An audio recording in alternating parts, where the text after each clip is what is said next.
యోహాను సువార్త 8వ అధ్యాయము 37వ వచనంలో నాథుడు విమోచకుడు రక్షకుడు అయినటువంటి యేసయ్య మాట్లాడుతున్నటువంటి మాట కనుక జ్ఞాపకం చేసుకుంటే చూడండి, ఆయన అంటాడు, మీరు అబ్రహాము సంతానమని నాకు తెలియను అనేటువంటి మాటను చాలా స్పష్టంగా తెలియజేస్తూ ఉంటాను. చూడగలను. గమనించండి, క్రీస్తు ప్రేమైనటువంటి వాళ్ళ ఎవరితో ఈ మాట చెప్తా ఉన్నాడు యేసయ్య?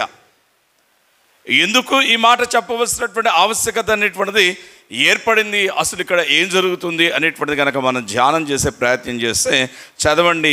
8వ అధ్యాయం యోహాను సువార్త 31వ వచనంలో అంటాడు కదా, కాబట్టి యేసు తనను నమ్మిన యూదులతో, మీరు నా వాక్యమందు నిలిచిన వారైతే నిజముగా నాకు శిష్యులై ఉండి సత్యమును గ్రహించెదరు అనే మాట తెలియజేస్తుంటాను. చూడగలం. గమనించండి, క్రీస్తు ప్రేమైనటువంటి వాళ్ళ ఇక్కడ బాధాకరమైనటువంటి ఇబ్బందికరమైనటువంటి ఒక మాట కనుక జ్ఞాపకం చేస్తుంటే యేసయ్య ఒక మాట తెలియజేస్తా ఉన్నాడు.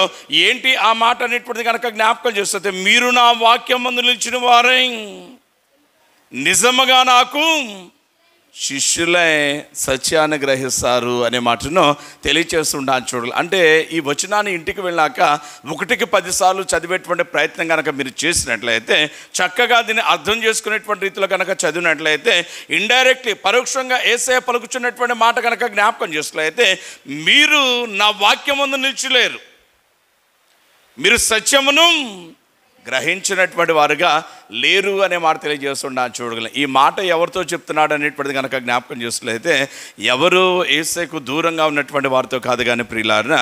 చూడండి, 31వ వచనంలో ఆయన అంటాడు కదా, తనను నమ్మిన యూదులైనటువంటి వారితో. గమనించండి, క్రీస్తు ప్రేమైనటువంటి అంటే ఇక్కడ బాధాకరమైనటువంటి ఇబ్బందికరమైనటువంటి పరిస్థితి ఏంటి అనేటువంటిది కనుక జ్ఞాపకం చేసినట్లయితే, ఎవరైతే ఈ నమ్మినటువంటి యూదులైనటువంటి వారుగా ఉంటా ఉన్నారో వారు చేసినటువంటి పని కనుక జ్ఞాపకం చేసినట్లయితే యేసయ్య వెనకాల ఎప్పుడు ఉంటా ఉన్నారు. యేసయ్య చెప్పుచున్నటువంటి ప్రతి విధమైనటువంటి బోధ అనేటువంటి కనుక జ్ఞాపకం చేస్తే చాలా నిశ్చితంగా వింటా ఉన్నారు. యేసయ్యను చక్కగా వెంబడిస్తూ ఉన్నారు. అయితే అక్కడ కనుక చూస్తే ఆయన అంటాడు కదా, ఆయన వాక్యం మందు నిలిచినటువంటి వారుగా, సత్యాన్ని గ్రహించేటువంటి వారుగా లేరు అనేటువంటి మాటను తెలియజేస్తూ ఉండడానికి జ్ఞాపకం చేసుకోవచ్చు అనే మాట తెలియజేస్తుండవచ్చు. కారణం ఏంటంటే, క్రీస్తు ప్రేమైనటువంటి వాళ్ళ ఎవరైతే పైకి ఈయన నమ్మినటువంటి వారు ఉన్నారో వారిలో ఉన్నటువంటి ఆ అల్ప విశ్వాసం అనేటువంటిది, వారిలో ఉన్నటువంటి ఆ యొక్క అధికారం చూసినట్లయితే ఇబ్బందికరమైనటువంటి స్థితి అనేటువంటి దాన్ని బట్టి, అపనమ్మకం అనేటువంటి దాన్ని బట్టి వారు యేసయ్యను సరిగా విశ్వసించట్లేదు అనే మాట తెలియజేస్తున్నాను. చూడగలం. కేవలం వీరు మాత్రమే కాదు కానీ ఒకానొక సందర్భాన్ని జరిగినటువంటి పని కనుక జ్ఞాపకం చేస్తుంటే చూడండి, మత్తయి సువార్త 14వ అధ్యాయము 25వ వచనం నుండి కొన్ని వచనాలు కనుక మనం చదువుకున్నట్లయితే, అక్కడ కూడా యేసయ్యను నమ్మినటువంటి ఒక వ్యక్తి చేసినటువంటి ఇబ్బందికరమైన పని అనేటువంటిది మనకు కనబడుతూ ఉండటానికి జ్ఞాపకం చేసుకోవచ్చు. చదవండి తల్లి. అక్కడ ఆయన రాత్రి 4వ జామున ఆయన సముద్రం మీద నడుచుచు వారి యొద్దకు వచ్చాను అనే మాట తెలియజేస్తున్నాను. చూడగలను. చూడండి, క్రీస్తు ప్రేమైనటువంటి వాళ్ళ ఒకానొక దినమున నాథుడైనటువంటి యేసయ్య తన శిష్యులైనటువంటి వారికి చెప్పినటువంటి మాట కనుక జ్ఞాపకం చేస్తుంది. ఇదిగో శిష్యులారా, మీరు ఆర్థికంగా కానీ చూసినట్లయితే అద్దరికి వెళ్ళండి అనేటువంటి మాట చెప్పినటువంటి వాడిగా ఉంటానని జ్ఞాపకం చేసుకోవచ్చు. ఎప్పుడైతే ఆర్థికంగా కానీ చూసినట్లయితే దోణి ఎక్కినటువంటి ఈ శిష్యులైనటువంటి వారు కనుక చూసినట్లయితే సముద్రము అద్దరికి వెళ్ళేటువంటి ప్రయత్నం చేస్తున్నారు. ఆ సమయంలో జరిగినటువంటి పని కనుక చూసినట్లయితే రాత్రి 4వ జామున యేసయ్య శిష్యులైనటువంటి వారిని ఎదుర్కోవటానికి అతిగా కానీ చూస్తే సముద్రపు నీటి మీద కానీ చూస్తే నడుచుచు వచ్చుచు ఉండటాన్ని జ్ఞాపకం చేసుకోవచ్చు అనే మాటను తెలియజేస్తూ ఉంటాను. చూడగలం. ప్రభునందు ప్రియమైనటువంటి వల్ల ఎప్పుడైతే యేసయ్య నీటి మీద నడుచుచు వచ్చుచున్నాడో దాన్ని ఎప్పుడైతే శిష్యులైనటువంటి వారు చూస్తూ జరిగిందో అక్కడ జరిగినటువంటి పని కనుక జ్ఞాపకం చేస్తే చూడండి, 36వ వచనంలో అంటారు కదా, వారు ఆర్థిగా చూస్తే అది చూచి తొందరపడి భూతమని చెప్పుకునే భయము చేత కేకల వేసి అనేటువంటి మాటను తెలియచేస్తూ ఉండడానికి జ్ఞాపకం చేసుకోవచ్చు. అంటే క్రీస్తు ప్రేమైనటువంటి వాళ్ళ ఇంతకాలం కనుక జ్ఞాపకం చేస్తే యేసయ్య తన శిష్యులైనటువంటి వారికి ఆర్థికంగా చూస్తే ఒక చక్కని మాటను తెలియజేస్తారు. ఏంటి ఆ మాట అనేటువంటిది కనుక జ్ఞాపకం చేసినట్లయితే, నా నామం పేరిట మీరు దెయ్యములను వెళ్ళగొడతారు, నా నామం పేరిట మీరు అద్భుతాలు అనేటువంటివి, ఆశ్చర్యకరమైనటువంటి సంగతులు అనేటువంటి వాటిని, గొప్ప గొప్ప పనులు అనేటువంటి వాటిని, స్వస్థతలు అనేటువంటి వాటిని జరిగిస్తారు అనేటువంటి మాట చెప్తే వీరు చేసి కూడా ఇది నాన్న గనక జ్ఞాపకం చేస్తే సముద్రం మీద వచ్చుచున్నటువంటి యేసయ్యను చూసి వీరు చేస్తున్నటువంటి పని కనుక జ్ఞాపకం చేస్తే భూతమని దెయ్యమని తలంచినటువంటి వారి భయము చేత కేకలు వేస్తూ ఉండటాన్ని జ్ఞాపకం చేసుకోవచ్చు అనే మాట తెలియజేస్తుంటాను. చూడండి క్రీస్తు ప్రేమైనటువంటి వాళ్ళు ఎప్పుడైతే వీరు ఈ రీతిగా కేకలు వేస్తూ ఉన్నారో ఆ సమయంలో కనుక జ్ఞాపకం చేస్తే యేసయ్య వారి దగ్గరకు వచ్చినటువంటి వాడే పలుకుచున్నటువంటి మాట కనుక చూస్తే ఆయన అంటాడు కదా, ప్రభునందు ప్రేమైనటువంటి వాళ్ళ ధైర్యము తెచ్చుకొనడి అనేటువంటి మాటను తెలియచేస్తూ ఆయన అంటాడు, నేనే భయపడకూడని ఆయన వారితో చెప్పాను అనే మాట తెలియజేస్తున్నాను.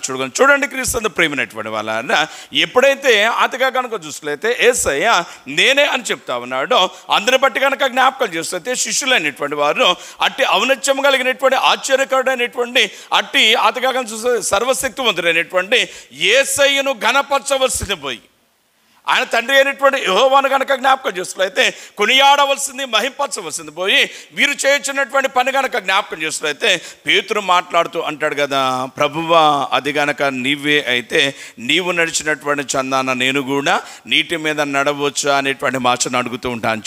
చూడండి ప్రియులారా, ఎప్పుడైతే ఈ యొక్క మాటను పేతురు ఆడటం జరిగింది యేసయ్య అంటాడు కదా, ఎందుకు సందేహము పేతురు, నువ్వు కూడా నీటి మీద నడువు అనేటువంటి మాట చెప్పగానే పేతురు చేసినటువంటి పని కనుక జ్ఞాపకాలు చేస్తే ధోనిలోంచి తన అడుగు అనేటువంటిది నీటి మీద మోపినటువంటి వాడిగా ఉంచి ఉండాలని జ్ఞాపకం చేసుకోవచ్చు అనే మాట తెలియజేస్తున్నాను. చూడగలం గమనించండి క్రీస్తు ప్రేమైనటువంటి వాళ్ళ ఈ ధోనిలోంచి ఈ పేతురు అనేటువంటి ఆయన నీటి మీదకి అడుగు మోపేటువంటి సమయంలో ఎలా మోపు ఉంటాడు అనేటువంటిది నా ఆలోచన అనేటువంటిది కనుక జ్ఞాపకం చేసుకులైతే ఏదైనా ఒక బ్రిడ్జి మీద మనం నడవాల్సి వచ్చింది అనుకోండి, లేదంటే ఒక గాజు అయినటువంటి ఒక వస్తువు మీద నడవాల్సి వచ్చింది అనుకోండి, అది బలహీనంగా ఉందని మనకు అనిపించింది అనుకో, మనం ఏం చేస్తాం, ఒక అడుగు భూమి మీద పెట్టి రెండో అడుగు ఏం చేస్తాం, ఆ గాజు మీద లేదంటే ఆ బ్రిడ్జ్ మీద వేసి 1-2 సార్లు ఆ కాలుతో ఒత్తుతూ ఉంటాం.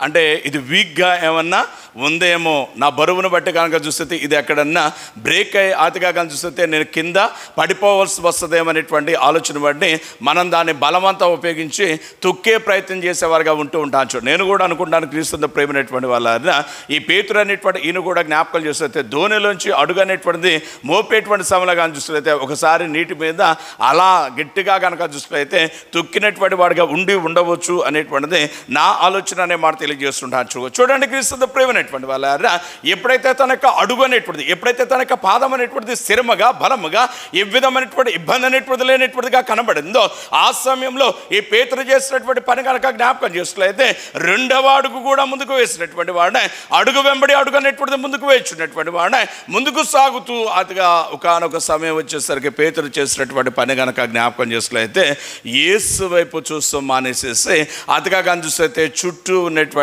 ఈ యొక్క ప్రకృతి వైపు చూస్తూ ఉండాలని జ్ఞాపకం చేసుకోవచ్చు అనే మాట తెలియజేస్తుండొచ్చు. ఉవ్వెత్తన ఎగిసిపడుచున్నటువంటి అలల వైపు చూస్తూ అదిగా చూస్తుంది భయంకరంగా హోరెత్తుతున్నటువంటి ఈ భయంకరమైనటువంటి పెనుగాలుల వైపు వాటి యొక్క శబ్దం వైపు ఎప్పుడైతే పేతురు చూస్తామనేటువంటి వాడు మొదలుపెట్టాడో పేతురు అనేటువంటి వాళ్ళ ఒక అనుమానం వచ్చింది. ఏంటా అనుమానం అనేటువంటిది కనుక జ్ఞాపకం చేస్తే నిజంగా నా ముందర నిలబడి ఉన్నటువంటి ఈ నీటి మీద నిలబడి ఉన్నటువంటి వాడు మా గురువైన యేసు కాదు అనేటువంటి అనుమానం అనేటువంటిది ఎప్పుడైతే పేతురు హృదయంలో కనుక చూస్తే ప్రవేశించిందో క్రీస్తునందు ప్రేమైనటువంటి వల్ల పేతురు తత్తరపాటు బట్టి ఆయన చేసినటువంటి పని కనుక జ్ఞాపకం చేసినట్లయితే యేసు వైపు తన యొక్క దృష్టి అనేటువంటిది నిలపడం అనేటువంటిది సన్నగిల్లాడో తద్వారా కనుక చూస్తే ఆయన కనుక చూస్తే ప్రియులారా యేసయ్య మీద ఆధారపడవలసింది పోయి తన మీద తాను ఆధారపడాలనేటువంటి ఉద్దేశంతో నేను అనుకుంటాను క్రీస్తునందు ప్రేమైనటువంటి వాళ్ళారా ఇక పేతురు లెక్కలు వేయటం మొదలుపెట్టాడు. ఏంటో ఆ లెక్కలు, దేనికి సంబంధించినటువంటి ఆ లెక్కలు అనేటువంటిది కనుక జ్ఞాపకం చేసినట్లయితే ప్రస్తుతం నేను ఈ గల్లయ్య సరస్సులో ఏ స్థానంలో ఉన్నాను, నా కుడివైపు అటుగా చూస్తే గట్టు ఎంత దూరంలో ఉంది, ఎడమవైపు ఎంత, ముందుకు వెళ్తే ఎంత, వెనక వెళ్తే ఎంత అంటూ ఆతగా చూసినట్లయితే నేను దాన్ని ఈదగలనా లేదా అనేటువంటి అంటే ఇంతదనక యేసయ్య మీద ఆధారపడినటువంటి పేతురు చేసినటువంటి పనిగానే చూసినట్లయితే తన మీద ఆధారపడటం అనేటువంటిది మొదలుపెట్టి ఆతగా చూసినట్లయితే మునిగిపోసాగాను అనేటువంటి మాటను తెలియచేస్తూ ఉండడానికి జ్ఞాపకం చేసుకోవచ్చు. గమనించండి క్రీస్తు ప్రేమైనటువంటి వాళ్ళ విశ్వాస జీవితంలో మన జీవితాలు స్థిరంగా, మన జీవితాలు కదలింపబడకుండా, మనకు జీవితాలు బలంగా ఘనంగా ముందుకు సాగాలంటే మనం చేయాల్సినటువంటి పని కనుక జ్ఞాపకం చేసినట్లయితే పత్రికల్లో భక్త మహాశయుడు పౌలు మాట్లాడుతుంటాడు, ఒక పని చేయండి మీరు అంటూ ఆయన అంటాడు, విశ్వాసమునకు కర్తయు దాన్ని కొనసాగించేవాడైనా యేసు వైపు మీరు చూడండి అనేటువంటి మాటను తెలియచేస్తూ ఉండడానికి జ్ఞాపకం చేసుకోవచ్చు. గమనించండి క్రీస్తు ప్రేమైనటువంటి వాళ్ళ కీర్తనాకారుడు ఒక సందర్భంలో మాట్లాడుతున్నటువంటి మాట కనుక జ్ఞాపకం చేస్తుంది, దేవా యెహోవా కుడివైపే కానీ ఎడమ తట్టు కానీ వెనక కానీ చూడకుండా తిన్నగా నిన్ను చూడగలిగినటువంటి కన్నులను నాకు దయచేయము అనేటువంటి ప్రార్థన అనేటువంటిది చక్కగా చేస్తూ ఉంటానని జ్ఞాపకం చేసుకోవచ్చు. చూడండి క్రీస్తు ప్రేమైనటువంటి ఒక ఆయన అంటాడు కదా పాడుతూ, ప్రభు యేసు నా రక్షక వసగు కన్నులు నాకు నిరతంభు, ఎల్లవేళలా ప్రతి సమయంలో కనుక చూస్తే నిన్ను చూసేటువంటి కన్నులు నాకు దయచేయి అనేటువంటి ప్రార్థన అనేటువంటిది ఆయన చక్కగా చేస్తూ ఉండాలని జ్ఞాపకం చేసుకోవచ్చు అనే మాట తెలియజేస్తుండాలని చూడాలి. కారణం ఏంటంటే క్రీస్తు ప్రేమైనటువంటి వాళ్ళ యేసు వైపు మనం చూస్తే, యేసయ్య మీద ఆధారపడితే మనకు జీవితాలు కదిలింపబడవు, మన జీవితాలకు ఎలాంటి ఇబ్బంది అనేటువంటిది తాకదనే మాట తెలియజేస్తుండొచ్చు. మన వైపు మనం చూసుకుంటే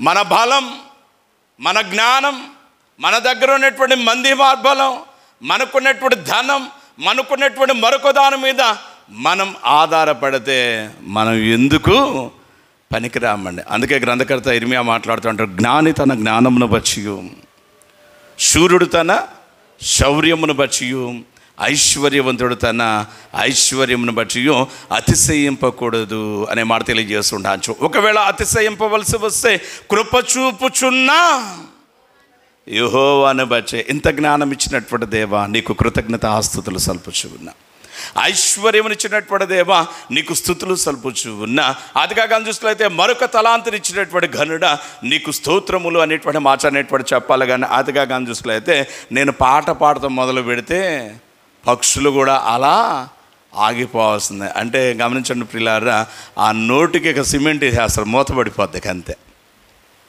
నీ ప్రసంగం చేయటం మొదలు పెడితే నే నే నే అనే మాట, అంటే దేవుని గణపరచవలసినటువంటి మనను గణపరుచుకునేటువంటి వెర్రి పని అనేటువంటిది కనుక చేసినట్టయితే క్రీస్తు ప్రేమైనటువంటి వాళ్ళ మన బ్రతుకులు ఎలా ఉంటావు అనేటువంటిది కనుక జ్ఞాపకం చేసినట్లయితే రాజ్యమును నుండి తరమబడి అదిగా గడ్డి మేసినటువంటి రాజు అనేటువంటి నెబుకద్నెజరు యొక్క చందాన్న మనకు జీవితాలు కానీ చూసినట్లయితే విడవబడతావి అనే మాట తెలియజేస్తున్నాను. చూడగలం ఈ దినాన్న మనం తెలుసుకోవాల్సినటువంటి ఒక సత్యం ఏమనేటువంటిది కనుక జ్ఞాపకం చేసినట్లయితే మనము దేవుని మీద ఆధారపడేటువంటి వారుగా, రాతిగా పరిపూర్ణమైనటువంటి విశ్వాసం అనేటువంటిది కలిగినటువంటి వారిగా ఆయన కనుక జ్ఞాపకం చేసినట్లయితే పరిపూర్ణంగా నమ్మేవారిగా మనం ఉండాలి.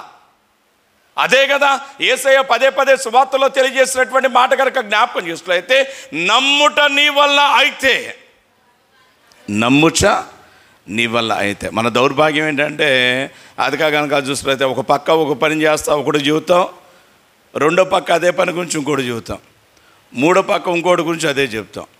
గమనించండి క్రీస్తు ప్రేమైనటువంటి వాళ్ళారా. అలాగే దేవుడి దగ్గర కూడా చేంజ్ చేస్తామంటే దేవుడితో చెప్తాం, అది కాకపోతే సొంత పనులు వెర్రి ప్రయత్నాలు. మంచి ప్రయత్నాలు చేస్తే బలా నీకంటే అదృష్టవంతులు లేరు అనే మాట తెలియజే, వెర్రి ప్రయత్నాలు అనేటువంటివి చేసేవారిగా ఉంటూ ఉంటానని జ్ఞాపకం చేస్తాం. అందుకే మనకు జీవితాల్లో కొన్ని పనులు అవటల్లా, మనకు జీవితాలు నెమ్మది లేకుండా పోవటానికి, మన జీవితాల్లో సమాధానం లేకుండా పోవటానికి, మన జీవితాల్లో సమృద్ధి అనేటువంటిది సంతోషం అనేటువంటి లేకుండా పోవటానికి కారణం ఏమి అనేటువంటిది కనుక జ్ఞాపకం చేస్తున్నట్లయితే బికాస్ ఆఫ్ అవర్ డ్యూలిస్టిక్ నేచర్, మన ద్వంద్వ స్వభావాన్ని బట్టి ప్రభు అనేటువంటి క్రీస్తు యేసునందు పరిపూర్ణమైన విశ్వాసం అనేటువంటిది మనము నిలుపునటువంటి విధానమును బట్టి అనే మాట తెలియజేస్తున్నాను. చూడు అందుకే ఆంధ్రప్రదేశ్ కీర్తన పుస్తకంలో భక్తుడు ఆయన చక్కని కీర్తన రాస్తుంటాడు, చంచల బుద్ధి వంచన ఎద్ది, చంచల బుద్ధి వంచన ఎద్ది ఉంచక త్రుంచవే నీ చరణములే నమ్మితి నీ పాదంలే పచ్చితి అంటాడు ఒక ఆయన. మరొక ఆయన అంటాడు కదా క్రీస్తు ప్రేమైనటువంటి వల్ల, వద్దు మనసా బుద్ధి కురచ అని అంటాడు కదా. ఓ మనసా నీ బుద్ధి కురచైపోతుంది, నువ్వు దేవుడి మీద పరిపూర్ణంగా నిలబడలేకపోతున్నావు అనేటువంటి మాటను తెలియజేసి ఈ కురచ బుద్ధి, ఈ పనికి మాలినటువంటి బుద్ధి నువ్వు విడిచిపెట్టు అనేటువంటి మాటను తెలియజేస్తూ ఉంటాను జ్ఞాపకం చేస్తుంది. ఈ విధమైనటువంటి పనికి మాలినటువంటి స్థితిలో పడిపోయినటువంటి ఈ పేతురు యొక్క ఆలోచన కనుక జ్ఞాపకం చేస్తుంది. ఒకవేళ ఒకవేళ అది కాక చూస్తే నా ముందర నిలబడినటువంటి వాడు మా గురువు అయినటువంటి యేసయ్య కాకపోతే ఇప్పుడు నా పరిస్థితి ఏంటి అన్న ఆలోచన ఎప్పుడైతే వచ్చిందో ప్రియులారా, ఆ అపనమ్మకాన్ని బట్టి పేతురు మునిగిపోతా ఉన్నాడు. ముందర యేసయ్యను చూస్తూ ఉన్నాడు. అతిగా కనుక జ్ఞాపకం చేసినట్లయితే జరిగినటువంటి పని కనుక జ్ఞాపకం చేస్తే చూడండి క్రీస్తు ప్రేమైనటువంటి వాళ్ళు ఇక్కడ చాలా స్పష్టంగా రాస్తాడు సువార్తికుడు మత్తయి 30వ వచనం చూడండి. గాలిని చూచి భయపడి మునిగిపోసాగి ప్రభువా నన్ను రక్షించమని కేకల వేశాను అనే మాట తెలియజేస్తున్నాను. చూడండి క్రీస్తు ప్రేమైనటువంటి వాళ్ళ పేతురు మునిగిపోతా ఉన్నాడు. మునిగిపోవచ్చున్నటువంటి సమయంలో కనుక జ్ఞాపకం చేసినట్లయితే కేకలు వేస్తూ ఉన్నాడు. ప్రభువా అనేటువంటి కేకలు వేస్తూ ఉంటాను జ్ఞాపకం చేసుకోవచ్చు. ఎప్పుడైతే కేకలు వేస్తూ ఉన్నాడో వెంటనే యేసు చేయి చాపి అతను పట్టుకుని అతిగా కనిపిస్తుంది. నేను అనుకుంటాను అతిగా కనిపిస్తే పేతురు మునిగిపోనిచ్చి అతిగా కనిపిస్తే తలదాకా మునగనిచ్చి ఉంటాడు. తలదాకా మునగనిచ్చి ఇంకొద్దిసేపు ఆగితే వెంట్రుకలు కూడా మునిగిపోయే సమయంలో జుట్టు పట్టుకునేట పైకి లేపాడు. జుట్టు పట్టుకునేట పైకి లేపి అదిగా పేతురు కళ్ళలోకి తీక్షణంగా చూస్తూ అంటాడు, అల్ప విశ్వాసి. ఏమంటా ఉన్నాడు? అల్ప విశ్వాసి, ఎలా సందేహించితివి అనేటువంటి మాటను తెలియచేస్తూ ఉంటాను జ్ఞాపకం చేసుకోవచ్చు. చూడండి క్రీస్తు ప్రేమైనటువంటి వాళ్ళ ఈ శ్రేష్టమైనటువంటి దినాన్ని కనుక జ్ఞాపకం చేసినట్లయితే అపనమ్మకం అనేటువంటిది, అల్ప విశ్వాసం అనేటువంటిది అనేకమైన యోగ్యమైనటువంటి పరిశుద్ధమైనటువంటి మహోన్నతమైనటువంటి ఈవులు అనేటువంటి మనం పొందకుండా మనకు దూరం చేస్తూ ఉండాలని జ్ఞాపకం చేసుకోవచ్చు అనే మాట తెలియజేస్తున్నాను. చూడండి కాబట్టి క్రీస్తు ప్రేమైనటువంటి వాళ్ళ ఈ దినాన అంటే యోహాను సువార్త 8వ అధ్యాయం 31వ వచనంలో యేసయ్య మాట్లాడుతుంటాడు. ఆయన తనను నమ్మినటువంటి యూదులైనటువంటి వారితో ఆయన చెప్పాల్సినటువంటి మాట కనుక జ్ఞాపకం చేసినట్లయితే బల నమ్మకమైన వారులారా అనే మాట చెప్పాల. ఆయన నమ్మినటువంటి వారితో చెప్పాల్సినటువంటి మాట కనుక జ్ఞాపకం చేసినట్లయితే యోబును చూసి ఏమైతే చెప్తున్నాడో ఆ మాట చెప్పాలి. బాప్తిసం ఇచ్చేటువంటి యోహాను చూస్తే యేసయ్య అంటాడు కదా, స్త్రీలు కనినటువంటి వారిలో బాప్తిసం ఇచ్చేటువంటి యోహాను కంటే గొప్పవాడు లేడని మీతో నిశ్చయముగా చెప్పుచున్నా. వీళ్ళ గురించి కూడా ఏం చెప్పాలా? బల వీళ్ళకంటే గొప్పోళ్ళు ఎవరు లేరు అని చెప్పాలి. అయితే ప్రియులారా, యేసయ్య మాటలు వీరి గురించి మారిపోయినాయి. నమ్మిన యూదులైనటువంటి వారితో మీరు నా వాక్యమందు నిలిచిన వారైతే అన్నాడంటే వీళ్ళు నిలబడటం లేదు అనే మాటను తెలియచేస్తూ సత్యమును గ్రహించెదరు అంటే వీరు సత్యం అనేటువంటిది గ్రహించటలేదు అనేటువంటి మాటను తెలియచేస్తూ ఉంటాను జ్ఞాపకం చేస్తూ. కాబట్టి క్రీస్తు ప్రేమైనటువంటి వాళ్ళ అలాగే అతిగా చూసినట్లయితే వీళ్ళు అల్ప విశ్వాసంలో ఉంటాన్ని జ్ఞాపకం చేసుకోవచ్చు అనే మాట తెలియజేస్తుండవచ్చు. ఎవరైతే ఆయనను వెంబడిస్తూ అతిగా చూసినట్లయితే ఆయన యందు అపనమ్మకం అనేటువంటిది నిలుపుచున్నటువంటి వారే అతిగా చూస్తుంటే వేషధారణ అనేటువంటిది కలిగినటువంటి వారుగా ఉన్నారు.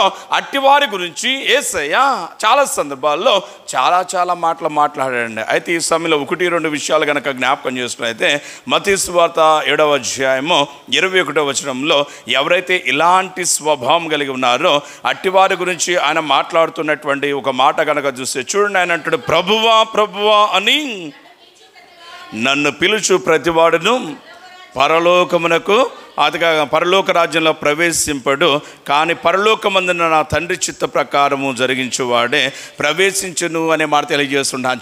చూడండి క్రీస్తు ప్రేమైనటువంటి వాళ్ళ ఆయన వెనకాలే 24 గంటలు తిరుగుతూ ఆయన కనుక జ్ఞాపకం చేస్తుంటే ప్రభువా అంటూ పదే కనుక జ్ఞాపకం చేస్తుంటే పిలుచుచు అదిగా కనిపిస్తూ ఉన్నటువంటి ప్రతి ఒక్కడు పరలోక రాజ్యంలో ప్రవేశింపడు.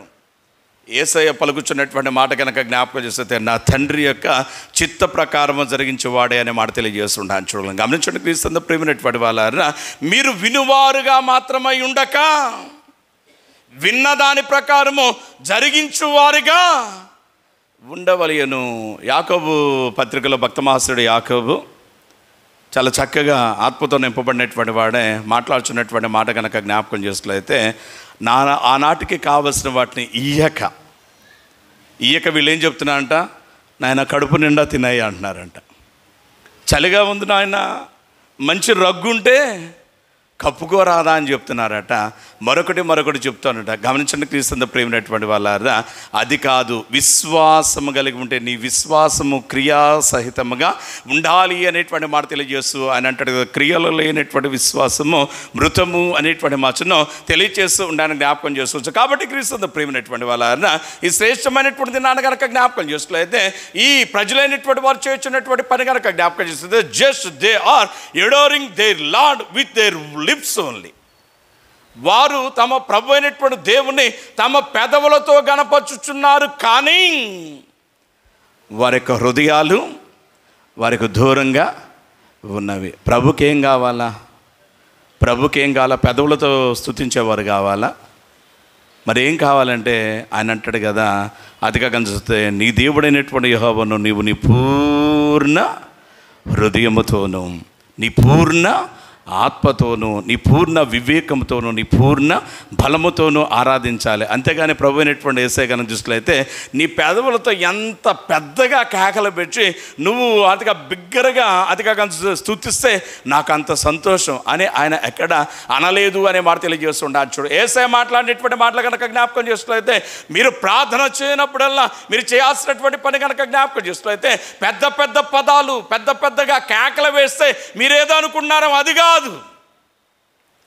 రహస్యమందు చూచుచున్న మీ తండ్రికి కనబడినట్లు మీ ప్రార్థన, మీ జీవితం అనేటువంటిది ఉండాలి అనేటువంటి మాటను తెలియచేస్తూ ఉంటాను, జ్ఞాపకం చేసుకోవచ్చు. అయితే క్రీస్తు ప్రేమైనటువంటి వల్ల బికాస్ ఆఫ్ అవర్ హిపోక్రసీ, మన వేషధాన్ని బట్టి మనం చేయించినటువంటి పని కనుక జ్ఞాపకం చేసినట్లయితే, ఎవరో ఒక ఆయన గురించి చెప్తా ఉన్నారు, సార్ పాస్టర్ గారు వీడు నమ్మొద్దండి అంటున్నారు. ఏం రా బాబు అంటే, అదిగా కనిపిస్తున్నట్లయితే వీడు చాలా దుర్మార్గుడు అండి అంటే, ఏంట్రా బాబు అంటే, ఏం లేదండి, ఒంటరిగా ఉన్నప్పుడే వీడు పనికిమాల ఆలోచన చేస్తాడండి.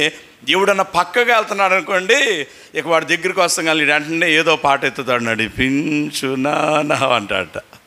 అంటే వాడు ఇల్లేవాడు వినాలన్నమాట. వీడు చాలా మంచివాడు, భక్తివాడు కావాలని. అదిగా కానీ చూస్తే ఎవరన్నా దగ్గర రాగానే వాళ్ళకి వినబడేటట్టు దేవుడు పాటలు పాడుతుంటాడండి. వీడు చేయనటువంటి దుష్కార్యం అనేటువంటిది ఇంకోటి లేదు అనే మాట తెలియజేస్తుంటా. చూడ, నేను చూడకపోవచ్చు ప్రియులారా, నీవు గమనించకపోవచ్చు, మరొకరు గమనించకపోవచ్చు, అయితే మన దేవుడైనటువంటి యెహోవా ఉన్నాడు చూసారా, ఆయన కనుక జ్ఞాపకం చేస్తే సకలము చూసాడు దేవుడు. ఆయన ఆకాశమును తన సింహాసనంగా చేసుకున్నటువంటి వాడే, ఆకాశం ముందు ఆశ్రయమైనటువంటి దేవుడు ఉన్నటువంటి వాడే. ఆయన చేయించినటువంటి పని కనుక జ్ఞాపకం చేస్తే నరులైనటువంటి వారిని కన్నులారా చూస్తూ ఉన్నాడు అనే మాటను మనం మరవకూడదు అనేటువంటి మాట తెలియజేస్తుంటాను. చూడాలి. కాబట్టి క్రీస్తు ప్రేమైనటువంటి వాళ్ళ మన జీవితంలో మనం కనుక జ్ఞాపకం చేస్తే ఇతరుల మెప్పు కోసం కాదండి, మన ఇంట్లో వాళ్ళ మెప్పు మనకొద్దు, మన పాద్రి గారి మెప్పు మనకొద్దు, మన సంఘం మెప్పు మనకొద్దు, మన జిల్లా మేయర్ గారి మెప్పు, లేదంటే ముఖ్యమంత్రి గారి మెప్పు, ప్రధానమంత్రి గారి మెప్పు వద్దండి. మనకి ఎవరు మెప్పు కావాలంటే చూచుచున్న దేవుడి యొక్క మెప్పు కావాలా. బాప్తిస్మం ఇచ్చేటువంటి యోహాను గురించి చెప్పుకున్నాం కదా, స్త్రీలు గనిన వారిలో బాప్తిస్మం ఇచ్చే యోహాను గడ్డ గొప్పవాడు లేడన్నాడు ప్రభు అయిన యేసయ్య.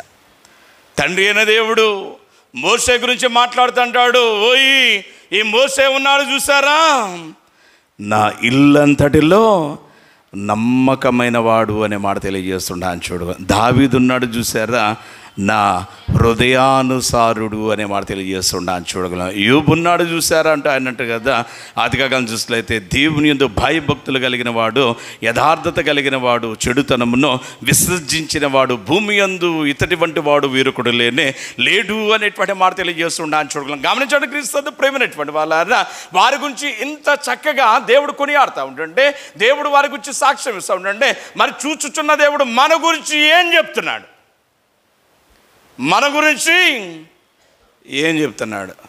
మన జీవితాలు ఎలా ఉంటాయంటే, గుడి అవతల ఒక రకంగా ఉంటానే, గుడి లోపల మరొక రకంగా ఉంటానే.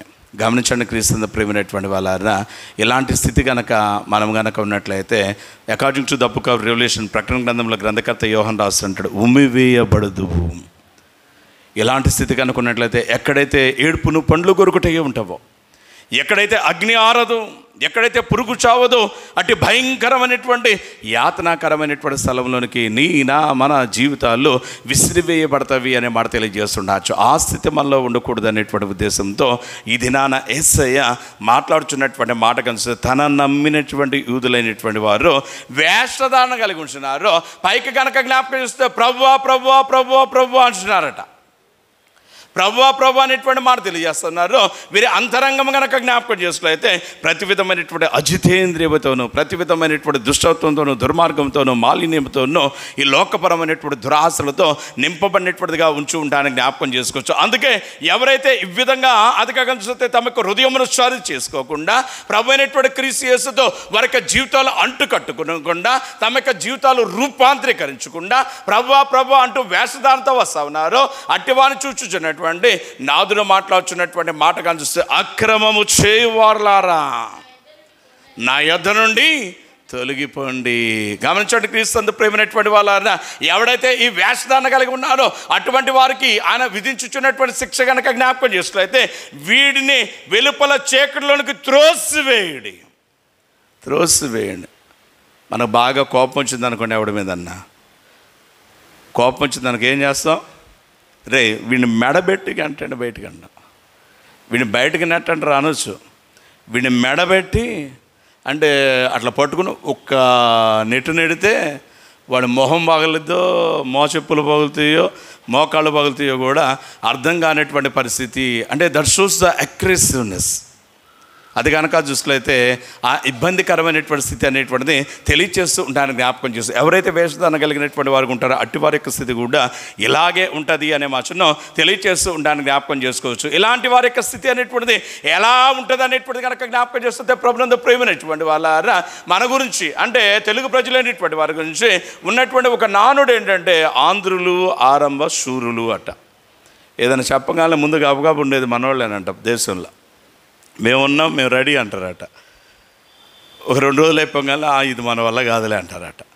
అలాగే యేసుస్వామి పరిచర్యలో ముందు సాగుతూ ఉండగా ఆయన బోధ అనేటువంటి చేయుచున్నటువంటి సమయంలో ఆయన దగ్గరికి చాలామంది వచ్చేసేసారండి. ఒకరు కాదు, ఇద్దరు కాదు, ఒకరు అతిగా చూసుకులైతే ఎంతమంది వచ్చారంటే సువార్తికుడు ఎవరెవరు వచ్చారంటే ఆయన బహుజన సమూహము ఆయనను వెంబడించుచూ ఉండేది.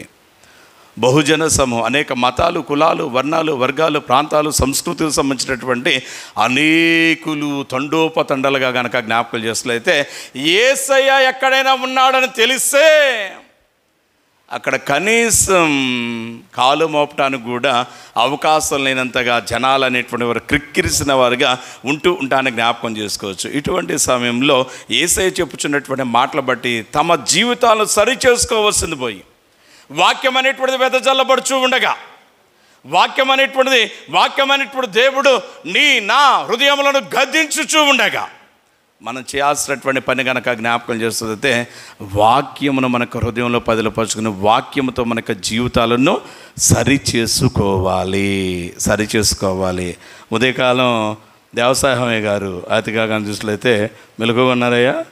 దేవసాయం గారు అతిగా కనుక చూసినట్లయితే వాక్యం చెబుతూ ఉంటుంటే నా కోసం చెప్పారు, వాళ్ళ కోసం చెప్పారని తిట్టుకుంటారు అనే మాట తెలియజేసేవాడుగా ఉంటూ ఉండొచ్చు. ఎవరి కోసం చెప్పాల్సిన పని మాకు లేదండి.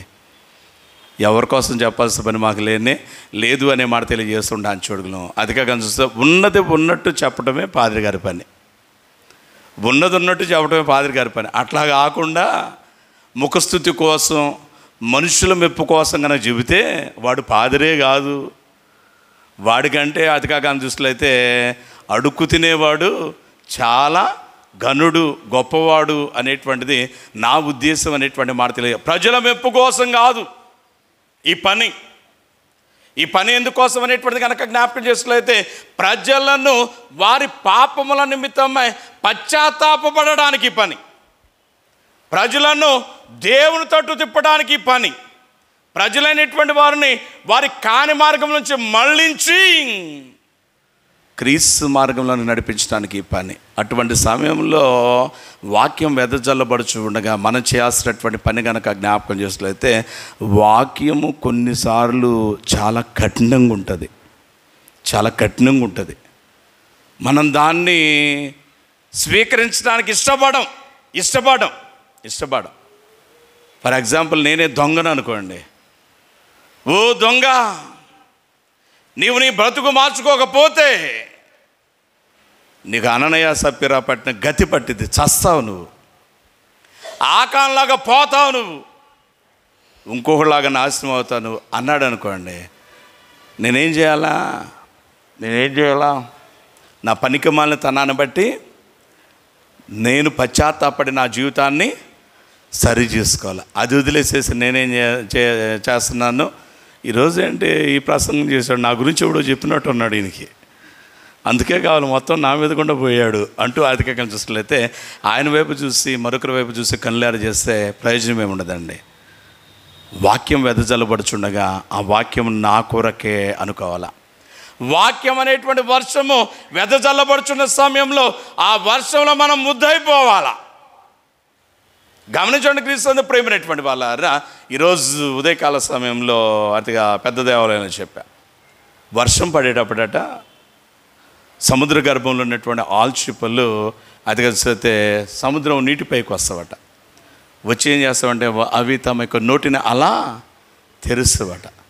తెరిసి ఎందుకు తెరుస్తామంటే ఆ వర్షపు చినుకు తమ నోటిలో పడాలని అలాగనగా చూస్తే ఆకాశం తట్టు అదిగా చూస్తే తమ నోరు తెరిచి చూస్తూ ఉంటావట.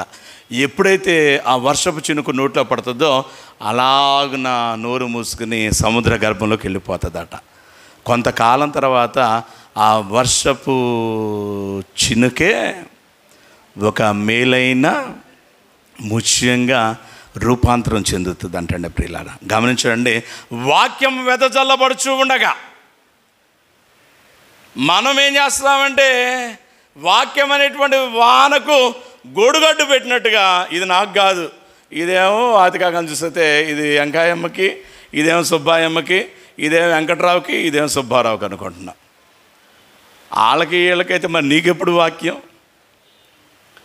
వాళ్ళ కోసం వీళ్ళ కోసం ఈ పులిపీట నుంచి దైవ వాక్కులు ప్రకటింపబడతా ఉంటుంటే మరి నీ కొరకెప్పుడు? గమనించండి క్రీస్తు ప్రేమైనటువంటి వాళ్ళ, ఇక్కడ నుంచి ప్రకటింపబడేటువంటి ప్రతి వాక్కు అనేటువంటిది నా కోసమే, నా జీవితాన్ని సరి చేసుకోవటం కోసమే అన్న తపన, అన్న ఆలోచన, అన్న ఆశ అనేటువంటిది మనలో ఉంటేనే తప్ప మన జీవితాలు సరిచేయబడవు అనే మాట తెలియజేస్తూ ఉంటాను.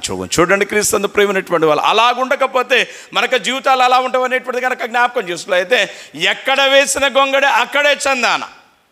దినాలు, నెలలు, సంవత్సరాలు అయితే దొరికిపోతావే, కానీ ఆధ్యాత్మిక జీవితంలో ఒక్క మెట్టు కూడా మనం పైకి ఎదగలేము అనే మాట తెలియజేస్తున్నాను. చూడగా పౌలు మాట్లాడుతున్నాడు, ఓయి ఎంతకాలం మీరు ఇంకా పాలు తాగుతారు? ఇంకా అదిగా పిల్లల్లాగా పాలు తాగేటువంటి స్థితిలో ఉన్నారేంటి?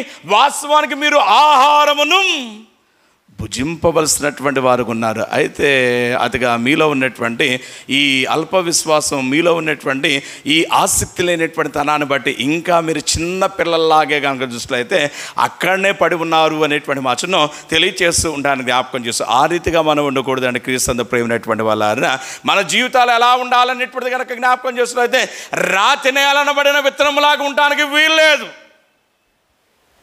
మన జీవితాల్లో ముండ్ల పొదల్లో పడిన విత్తనంలాగా ఉండటానికి వీల్లేదు.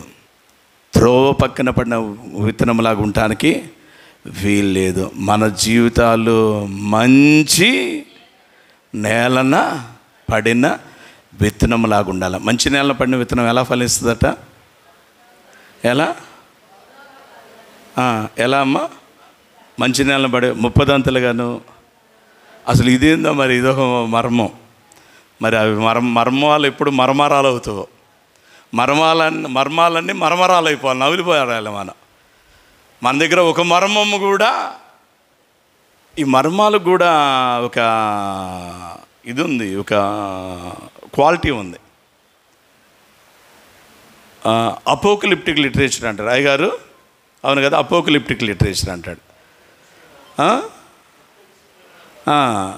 ఈ అపోకలిప్టిక్ లిటరేచర్ని మనం ప్రకటన గ్రంథంలో, దానియేలు గ్రంథంలో, ఎహెజ్కేలు గ్రంథంలో, జకరియా ఇక్కడ కొన్ని చోట్ల చూస్తాం.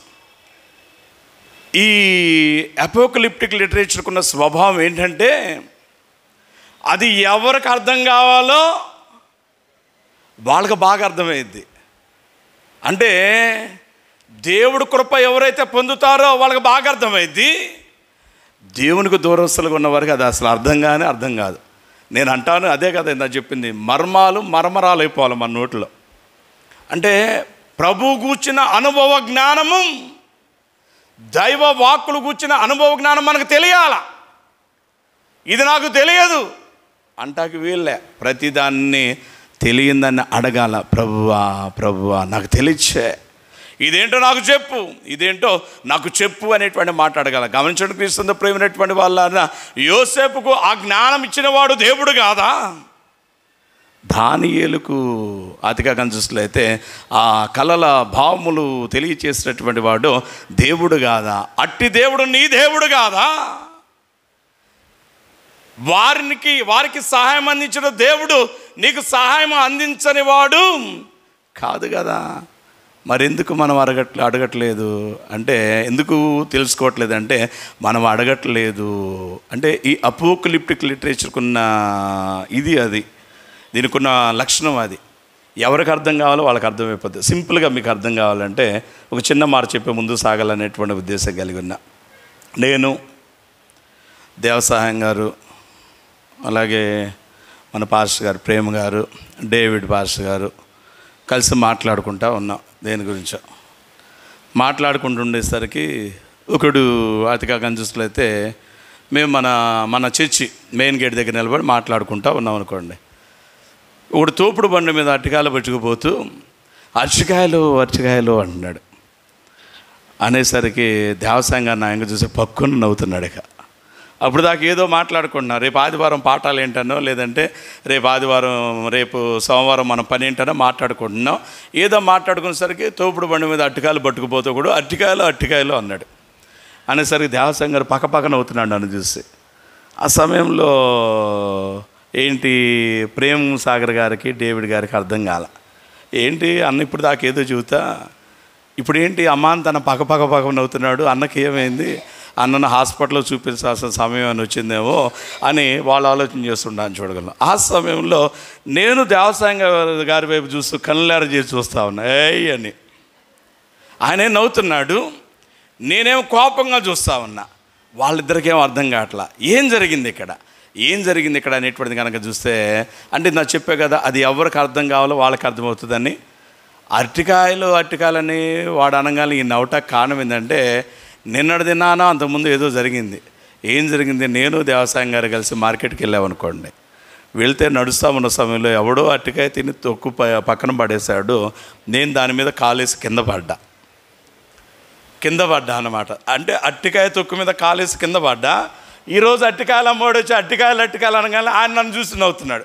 అంటే ఏంటి రే, నిన్న నువ్వు పడ్డావు కదా అనేది ఆయన ఉద్దేశం. అది వారికి అర్థం కానిటువంటి విధానాన్ని బట్టి కానీ చూసినట్లయితే, అంటే ఈ జ్ఞాన సాహిత్యం కూడా, ఈ దాచబడినటువంటి సాహిత్యం కూడా అలా ఉంటుంది అనేటువంటి మాట తెలియజేస్తుంటాను. చూడగలం గమనించడం క్రీస్తు ప్రేమైనటువంటి వాళ్ళ ఈ పరలోక రాజ్యం మర్మములు అనేటువంటివి దేవుని యొక్క అదిగా వాక్కులో ఉన్నటువంటి ఆ యొక్క సత్యమైనటువంటి గుర్తించినటువంటి శిష్యులు కూడా చాలా సందర్భాల్లో పలికినటువంటి మాట కనుక జ్ఞాపకం చేస్తుంది. బోధకుడా విత్తువాని ఉపమానం అన్నావు, బోధకుడా ఫలానా ఉపమానం అన్నావు, దాని భావము దాని అర్థము పరమార్థం ఏంటో మాకు కాస్త బోధపరచు చెప్పు అనేటువంటి మాటను అడుగుతూ ఉంటాను. జ్ఞాపకం చేసుకోవచ్చు. మనం చేయాల్సినటువంటి పని కనుక జ్ఞాపకం చేస్తే క్రీస్తు ప్రేమైనటువంటి వాళ్ళ దేవుని వాక్యము కూర్చున్నటువంటి తపన మనలో ఉండాలి.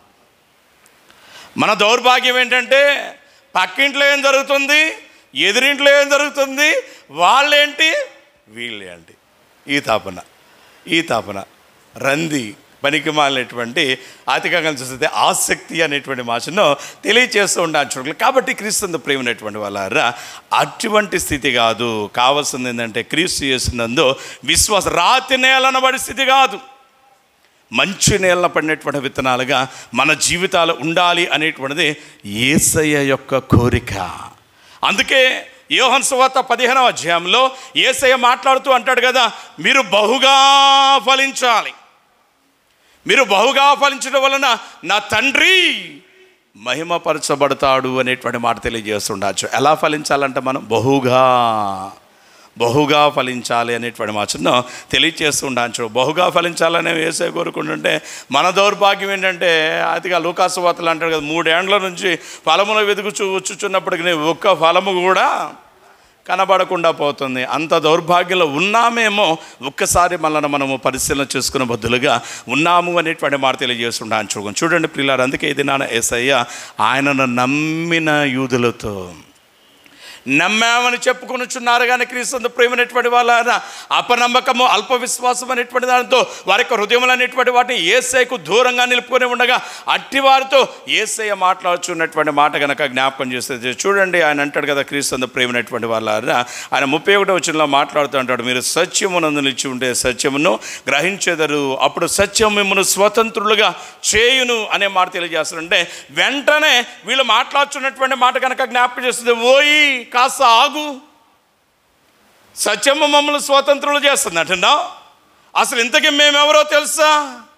మేము అబ్రహాము సంతానము. మేము ఎన్నడూను, అదిగా ఏమంటారు చూడండి, మేము ఎన్నడూను ఎవరికి, వాళ్ళ దౌర్భాగ్యం ఏంటంటే అబ్రహాం సంతానం ఎప్పుడు బానిసత్వంలోనే ఉన్నారు. అబ్రహాం సంతానం ఎప్పుడు బానిసత్వంలోనే కదా ఉంది. వాళ్ళు ఏడుపంతా అదే కదా, ఐగుప్తులు తంతున్నారు, ఫిలిస్తీన్లు తంతున్నారు, ఎదోమీయులు తంతున్నారు, వాళ్ళు తంతున్నారు, వీళ్ళు తంతున్నారు, బబులోనోళ్ళు తంతున్నారు.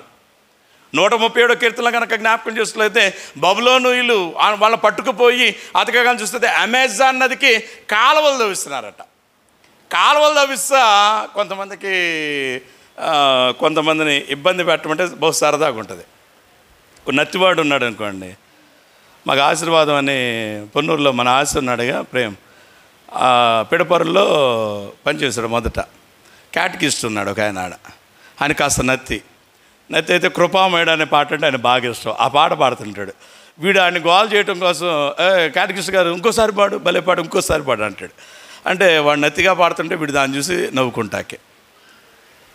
మరొకడు కనుక చూస్తే ప్రియులారా, మరొకడు చేసి వెకిలిగా నవ్వుకుంటానికి. అలాగే 137వ కీర్తన కూడా జ్ఞాపకం చేస్తుంటే ప్రభునందు ప్రేమైనటువంటి వాళ్ళ ఇదిగా ప్రజలైనటువంటి ఇజ్రాయెల్ అనేటువంటి వారు బబులోనీయులైనటువంటి వారు చెరబట్టుకుని ఉండగా వారి చేతకాలను చూస్తే బానిస పనులు చేయించున్నటువంటి సమయంలో ఆ బానిస పనుల మీద అధికారులుగా నియమింపబడినటువంటి వాళ్ళు వచ్చి ఈ పనులు చేస్తూ అలసిపోవచ్చిన వీళ్ళ దగ్గరకు వచ్చి అంటారు, రే పని చేద్దురులే కానీ మీరు సియోను కీర్తన భలే పాడతారంటగా, మీరు గంతులు వేస్తూ పాడతారటగా, మీరు సితారాలు అతిగా చూసినట్లయితే మరొకటి అనేటువంటిది అతిగా చక్కగా వాయిస్తూ పాడతారు. ఏది? మా ఉల్లాసం కోసం, మా సంతోషం కోసం ఒక కీర్తన పాడండి అంటే వీళ్ళు 7 మొహాలు పెట్టి చూస్తున్నారు. అయ్యో, అన్ని జనుల దేశంలో మేము యెహోవా కీర్తనలు ఎట్లు పాడదాము, మమ్ము చెరగొన్నవారు, మమ్మల్ని పట్టుకుపోయినటువంటి వారు మా వలన ఉల్లాసము కోరిరి అనేటువంటి మాటను తెలియజేస్తూ ఉంటాను, జ్ఞాపకం చేసుకోవచ్చు. చూడండి, క్రీస్తు ప్రేమైనటువంటి వాళ్ళ ఈ శ్రేష్టమైనటువంటి దినాన్ని కనుక జ్ఞాపకం చేస్తుంటే అబ్రహాము సంతానమైన ఈ యూదులు ఈ దినాన్ని ఏమన్నారంటే మేము ఎప్పుడును ఎవరికి దాసులుగా, వీళ్ళ బ్రతుకంతా బానిసత్వమే. యేసయ్య కూడా అంటాడు కదా, ఇదిగో మీరు నన్ను ఇబ్బంది పెట్టారు కాబట్టి ఒక కాలం వచ్చుచున్నది, ఆ కాలమున రోమీలు మిమ్మును పరుచుకొని పోతారు, మీ పిల్లల తల్లను బండలకేసి కొడతారు, మిమ్మల్ని ఇబ్బంది పెడతారనే భాషను తెలియజేస్తే క్రీస్తు శకం 40వ సంవత్సరంలో ఈ యూదులైనటువంటి వారిని రోమీలైనటువంటి వారు అదిగా చూసినట్లయితే పట్టుకున్న వారుగా ఉంచి ఉంటారని జ్ఞాపకం చేసుకోవచ్చు. ఎలాంటి స్థితిలో ఉన్న వీళ్ళు అంటున్నారు కదా, క్రీస్తు ప్రేమ, మేము ఎవరున్నో ఎప్పుడున్నో ఎవరికి దాసులుగా లేం, మేము అబ్రహాము సంతానం అన్నాడు. ఎప్పుడైతే ఈ మాట అన్నాడో ప్రియులారా, యేసే కాస్త కోపం వచ్చింది. అందుకే 37వ వచనంలో ఆయన మాట్లాడుతూ అంటాడు కదా, చూడండి, అందుకు యేసు ఆయనతో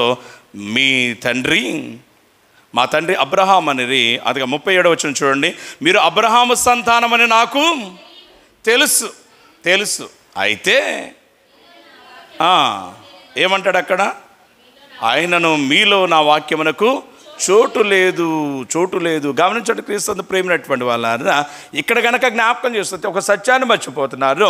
ఏంటి ఆ సత్యం అనేటువంటిది కనుక జ్ఞాపకం చేసుకులైతే, శారీరక పరంగా వీళ్ళు సంతానంగా ఎంచబడుతున్నారే కానీ ఆధ్యాత్మికంగా పరసంబంధమైనటువంటి రీతిలో వీళ్ళు అబ్రహాముతో బంధుత్వాన్ని ఏమాత్రం కలిగి ఉండలేదు అనేటువంటి మాటను తెలియజేస్తూ ఉండడానికి జ్ఞాపకం చేసుకోవచ్చు. గమనించండి ప్రియులారా, యేసయ్య ఒకానొక దినాన తన తల్లి తన సహోదరులు అయినటువంటి వారు వచ్చిన సమయంలో ఆయన సువార్త బోధ చేస్తూ, ఎప్పుడైతే ఆయన వద్దకు నీ తల్లి నీ సహోదరులు వచ్చారన్న మాట చెప్పారో, యేసయ్య అన్నాడు కదా, మా అమ్మ వచ్చింది, మా తమ్ముళ్ళు వచ్చారు, మీరు ఆగండి అని పరిగెత్తుకుంటూ వెళ్ళాడా?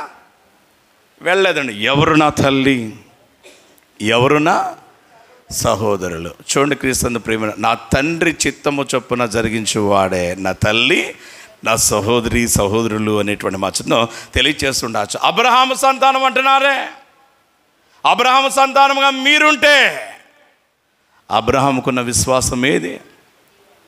అబ్రహాము దేవునికి భయపడిన విధానం ఏది? అబ్రహాము దేవుని కొరకు జరిగించినటువంటి ఆ ఘనమైన కార్యాలు మీలో ఏమి లేదే. చెట్టు పేరు చెప్పుకొని కాయలు అమ్ముకునేటువంటి దౌర్భాగ్యులారా అంటూ యేసయ్య మాట్లాడుతున్న మాట కనుక చూసినట్లయితే, మీరు అబ్రహాము సంతానమని చెప్పుకుంటున్నారు కానీ మీలో వాక్యము నిలిచి ఉండలేదు అనేటువంటి మాటను తెలియచేస్తూ ఉండడానికి జ్ఞాపకం చేసుకోవచ్చు. కాబట్టి క్రీస్తు ప్రేమైనటువంటి వాళ్ళారా, అక్కడే యేసయ్య తీర్పు తీర్చేశాడు. వాక్యం మీలో లేదు కాబట్టి మీరు అబ్రహాము సంతానం కాదు అన్నాడు. ఆ వచనాన్ని ఇంటికి వెళ్ళాక 1-10 సార్లు చదవండి ఈ వచనం కూడా. మీరు అబ్రహాము సంతానం అయితే వాక్యం మీ హృదయంలో ఉండాలి కదా, నేనెవరో గుర్తించాలి కదా. మీరు అబ్రహాము సంతానం కాదు కాబట్టి అదిగా వాక్యం మీలో నిలిచలేదు, నేనేంటో మీకు అర్థం కావట్లేదు, కాబట్టి మీకు తీర్పు అనేటువంటిది తప్పదు అనే మాట తెలియజేస్తున్నాను. చూడగలం, మనం అబ్రహాము సంతానంగా తీర్చిదిద్దబడాలా. ఒకానొక దినాన్న పాపిగా ఉన్నాడు జక్కయ్య, పనికి మాలినవాడిగా ఉన్నాడు జక్కయ్య.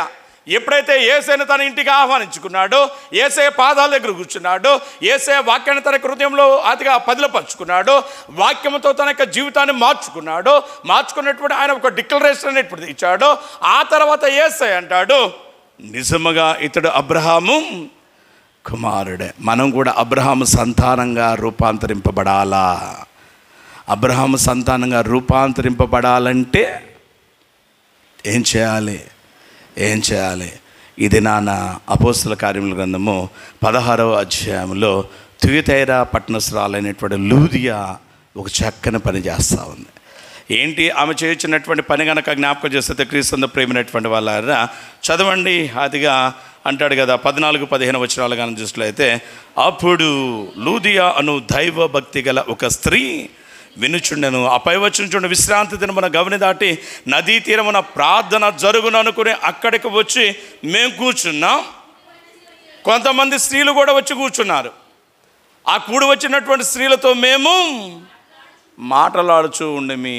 ఆ స్త్రీల్లో ఒక ఆవిడే ఈ లూదియా అనే మాట తెలియజేస్తుండొచ్చు. అంటే క్రీస్తు ప్రేమైనటువంటి వాళ్ళారా, లూదియా ఆదిగా కనుక చూస్తే కొంతమంది స్త్రీలతో కలిసి పరిశుద్ధ సహవాసము కలిగి ఉంది. ఈ లూదియా సామాన్యురాలు కాదు. ఈమె ఊదా రంగు పొడి అమ్మునది.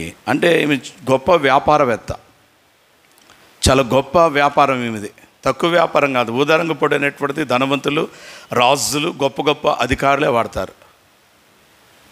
కొన్ని కారులు చూడండి, ఇది కొనాలంటే BMW అనో ఆడి అనో ఇంకోటి అన్నాం అనుకోండి, అది మనలాంటి వాళ్ళు కొనగలమా?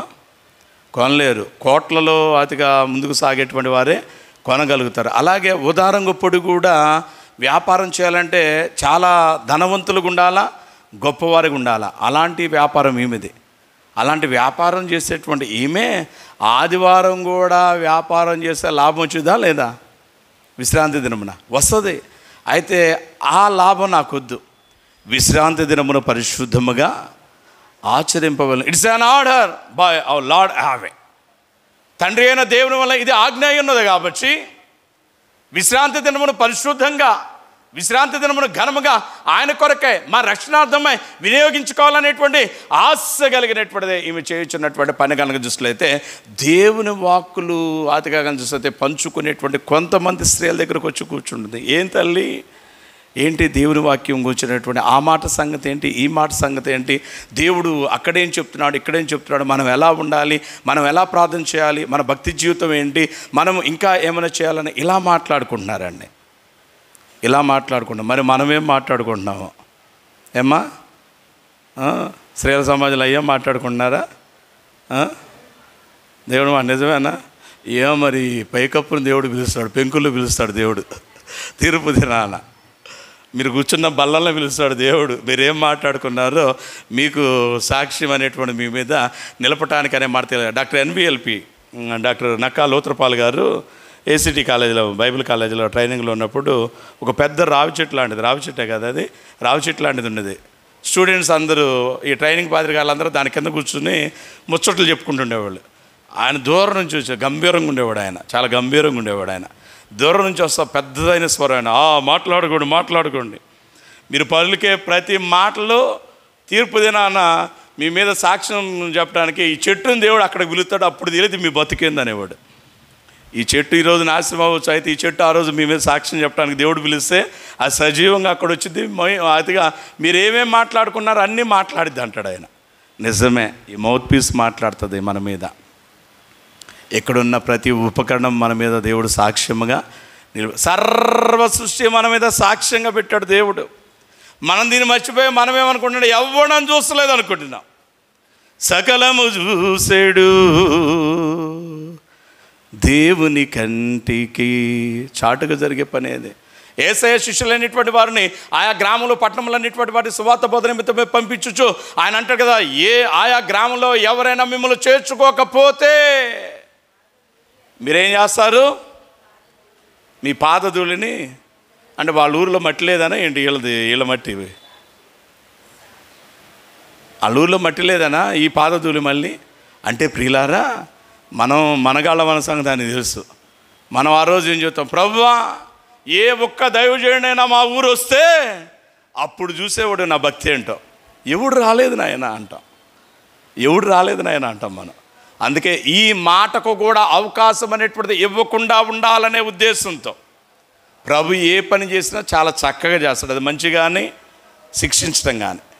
ఆయన యెరూషలేము తీర్పు గురించి మాట్లాడుతున్నాడు. ఓ యెరూషలేమా, కోడి తన పిల్లలను రెక్కల క్రిందకి అలాగో చేర్చుకున్న వాళ్ళని అనేక మార్లు యత్నం చేసేది, కానీ నువ్వు వల్లకపోతేవు కాబట్టి నీ చుట్టూ గట్టు కట్టి నలుదిక్కులను నిన్ను అరికట్టి, అంటే తప్పించుకుంటాక అవకాశం లేదక. జలియన్ వాలాబాగ్ సంఘటన అంటారు. చుట్టూ క్లోజ్ చేసేసారు, ఒక చిన్న డోర్ ఒకటి పెట్టారు, తలుపు. ఎవడు తప్పించుకుంటా. అలాగే యేసయ్య కూడా అన్నాడు కదా, నీ చుట్టూ గట్టు కట్టి. గమనించండి ప్రియులారా, పాదధూళి అక్కడ విడిచిపెట్టండి అంటే ఆ దినాన ఆ పాదధూళి మన మీద సాక్ష్యమోపేదిగా ఉంటూ ఉంటానని జ్ఞాపకం చేస్తారు. కాబట్టి మన మాటలు ఏమైనావో జాగ్రత్తగా ఉండాలి. లూదియా ఇక్కడ కొంతమంది స్త్రీలతో కలిసి దేవుని కూర్చున్నటువంటి మాటలు మాట్లాడుతారు. అక్కడికి వెళ్ళారండి పౌలు వెళ్ళి వాళ్ళతో మాట్లాడుతూ ఉన్నాడు. దేవుని యొక్క వాక్యం అనేటువంటిది ఎప్పుడైతే ప్రకటిస్తూ ఉన్నాడో ఆ సమయంలో జరిగినటువంటి పని కానీ చూసి ముగించేస్తున్నాను చూడండి. 14 వచనం అంటాడు, అప్పుడు లూదియా అను దైవభక్తి గల ఒక స్త్రీ వినుచుండెను. ఆమె ఊదారంగు పొడి అమ్ము తుయితేరా పట్టణస్రాలు అంటూ అక్కడ అంటాడు కదా, ప్రభువు ఆమె హృదయము తెరిచెను గనుక పౌలు చెప్పిన మాటల యందు లక్ష్యముంచాను. గమనించండి క్రీస్తు ప్రేమైనటువంటి వాళ్ళ, ప్రభువు ఆమె యొక్క హృదయము తెరిచాను. మన హృదయాలు దేవుని వాక్కు కొరకై తెరవబడినవిగా ఉన్నవా లేదా మూయబడినవిగా ఉన్నవా? ఒక్కసారి మనల్ని మనం పరిశీలన చేసుకుందాం. దేవుని వాక్యం కొరకు మన హృదయాలు తెరవాలా. ప్రియులారు ఎప్పుడైతే తెరవబడినటువంటి హృదయంతో దేవుని యొక్క వాక్యం అనేటువంటి నింపుకుందో ఆమె జీవితం మారిపోయింది. ఆదికాండం చూసినట్లయితే 15వ వచనంలో గ్రంథకర్త అంటాడు, ఆమె ఇంటివారు బాప్తిస్మము పొందారు అనే మాట తెలియజేస్తుండొచ్చు. ఇది ఒక ఎత్తు అయితే ఆమె అంటది కదా, అయ్యా నేను ప్రభునందు విశ్వాసం గలదానని మీరు ఎంచితే మా ఇంటికి వచ్చి అదిగా ఉండమని వేడుకొని మమ్మల్ని బలవంతము, ఎందుకు బలవంతం చేసిండేది అంటారు? మా ఇంటికి రండి, మా ఇంటికి రండి, దయచేసి అయ్యా ప్లీజ్ దయచేసి మా ఇంటికి రండి అని బలవంతం చేసిందట. కనీసం 5 రోజులు ఉండండి, కుదరదా? పోనీ 4 రోజులు, లేకపోతే 3, లేకపోతే 2, ఒక్కరోజు అయ్యా దయచేసి ఒక్కరోజైనా బలవంతం చేసిందట. లేదు, మీరు ఉండాల్సిందే నాయన ప్రాధేయపడుతుంది. కారణం ఏంటంటే ప్రియులారా, ఆమె దైవజనులను తన ఇంటికి ఆహ్వానించుకొని దేవుని గూర్చినటువంటి వాక్కులు మరింతగా తెలుసుకోవాలనే ఆసక్తి, ఆ తపన, తృష్ణ అనేటువంటి దాన్ని బట్టి వాడిని వేడుకుంటూ ఉంటానని జ్ఞాపకం చేసుకుంటాం. మన దౌర్భాగ్యం ఏంటంటే ప్రియులారా, సమయం కొద్దిగా అయిపోయింది అనుకోండి, వాచ్యలంక చూస్తుంటాం. మీరు వాచ్యలంక చూడకూడదని ఇక్కడ నేను వచ్చిన మొదట్లో చేసిన పని ఇక్కడ వాచ్యలు మొత్తం తీసేయించేసా. 2-3 వారాలు తిట్టుకున్నారు. ఆ తర్వాత ఇక అలవాటు పడ్డాయి. ఈడితో ఇంతే కావాలి, తెప్పులో మనం ఏం చేయగలుగుతాం, ప్రభువే చూసుకుంటాడు అనుకున్నారేమో. అది టైం నాకు కావాలి, ఎంత అవుతుంది అనేది మీకెందుకు? గమనించండి క్రీస్తు ప్రియమైనటువంటి వాళ్ళారా, ఆమె వేడుకుంటూ ఉంటానని జ్ఞాపకం చేసుకుంది. ఎవరైతే ఆ తృష్ణ కలిగిన వారికి ఉంటారో, ఎవరైతే ప్రభు కొరకై అంత ఆశ కలిగిన వారికి ఉంటారో, అట్టి వారికి ప్రభు కొంత ఆధిక్యత ఇస్తాడు, ఆశీర్వాదాలు ఇస్తాడు, ఘనపరుస్తాడు. ఎలా అనగా ఆయన అంటాడు కదా, యెషయా గ్రంథం 29వ అధ్యాయంలో చూడండి క్రీస్తు ప్రేమైనటువంటి వాళ్ళారా, 18వ వచనం అంటాడు, ఆ దినమున చెవిటి వారు గ్రంథవాక్యములు అతిగా విందురు అంటూ అతిగా కనుక చూస్తే క్రీస్తు ప్రేమైనటువంటి వాళ్ళారా చాలా విషయాలు అనేటువంటివి తెలియజేస్తూ ఉంటానని చూడగలను. చూడండి 19వ వచనం అంటాడు, యెహోవా యందు దీనులకు కలుగు సంతోషము అధికమగును, మనుషులలో భీతలు ఇజ్రాయేలు యొక్క పరిశుద్ధ దేవుని యందు ఆనందించెదరు. చూడండి క్రీస్తు ప్రేమైనటువంటి వాళ్ళారా, ఎవరైతే దేవుని వాక్యము కొరకు ఆశ కలిగినటువంటి వారు, అంటే ఈ లూదియా లాగుంటారో వారి గురించి ఆయన పలుకుచున్నటువంటి మాట కనుక జ్ఞాపకం చేస్తే, ఆ దినమున, ఏ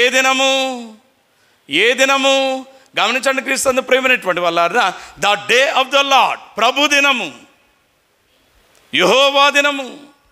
ఏ దినం అనేటువంటిది కనుక జ్ఞాపకం చేసుకులైతే మనం చెప్తా ఉంటాం కదా, 2వ ఆగమన దినము. ఆ దినమున కనుక జ్ఞాపకం చేసుకులైతే అదిగా చూస్తే ఏమంటాడు, ఇజ్రాయేలు పరిశుద్ధ దేవుని యందు ఆనందించెదరు వారు. ఎవరు ఆనందిస్తారంటే ఎవరైతే ఆయన కొరకు ఆశ కలిగి ఉంటారు. ఆశ లేని వాళ్ళు, ఆయన యందు ఆసక్తి లేని వారు. ప్రేమ్ సాగరయ్య గారు ఉదయం 10:30 సర్వీస్లో మాట, అదే ఆ రోజు యేసయ్య ఉగ్రత రోజు. కొంతమందికేమో ఉగ్రత, కొంతమందికేమో మహదానందము. హోసన్న మినిస్ట్రీస్ అయ్యగారి పేరేంటి, బ్రదర్ ఏసన్న గారు పాడతాడు, ఆహ నా ధన్యత, ఓహో నా భాగ్యము, ఏమని వివరింతును. ఎగ్జామ్ దగ్గరకు వచ్చేసింది, ఇన్విజిలేటర్ అదిగా చూసినట్లయితే క్వశ్చన్ పేపర్ ఇచ్చేసాడు.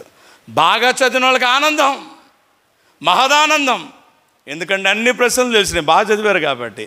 సిద్ధపాటు లేనివాడికి ఉసురుమోహమేక.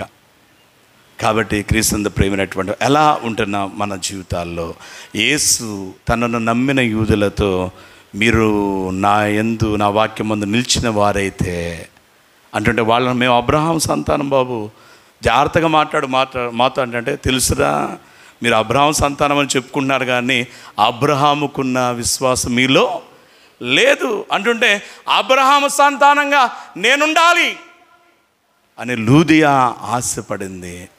దైవజనులు వేడుకుంది, అయ్యా మా ఇంటికి రండి అని. అటువారి గురించి ప్రభు మాట్లాడుతున్నాడు, ఇజ్రాయేలు పరిశుద్ధ దేవుని యందు వారు ఆనందించెదరు.